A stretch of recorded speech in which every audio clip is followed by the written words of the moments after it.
বাংলাদেশে ক্রমবর্ধমান নিরাপত্তা পরিস্থিতি নিয়ে উদ্বেগ জানাতে গত বুধবার ঢাকায় নিযুক্ত বাংলাদেশের হাইকমিশনার এম রিয়াজ হামিদুল্লাহকে তলব করেছে ভারতের পররাষ্ট্র মন্ত্রণালয়। এর প্রায় 2 ঘণ্টা আগে ঢাকার ভারতীয় ভিসা কেন্দ্র সাময়িকভাবে বন্ধ ঘোষণা করা হলেও পরদিন তা স্বাভাবিকভাবে চালু হয়।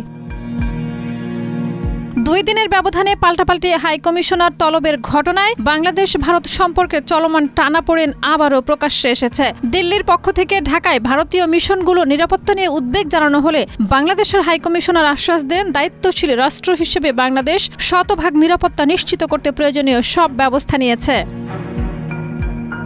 এই কূটনৈতিক উত্তেজনার পেছনে রয়েছে বাংলাদেশের অভ্যন্তরীণ রাজনৈতিক পরিস্থিতি ও আসন্ন জাতীয় নির্বাচনের তফসিল ঘোষণার পর ঢাকায় ইনকিলাব মঞ্চের মুখপাত্র ওসমান হাদির উপর গুলিবর্ষণের ঘটনা এবং অভিযুক্তদের ভারতে পালিয়ে যাওয়ার আলোচনা পরিস্থিতিকে আরও সংবেদনশীল করেছে।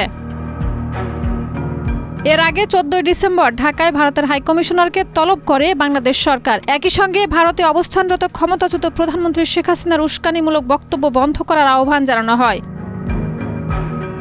পররাষ্ট্র উপদেষ্টা তৌহিদ হোসেন ভারতের নির্বাচন সংক্রান্ত মন্তব্য প্রত্যাখ্যান করে বলেন, বাংলাদেশের নির্বাচন নিয়ে কোনো দেশের নসিহতের প্রয়োজন নেই। বিশ্লেষকদের মতে জুলাই গণ অভ্যুত্থানের পর থেকেই 2 দেশের সম্পর্কে যে চাপ তৈরি হয়েছে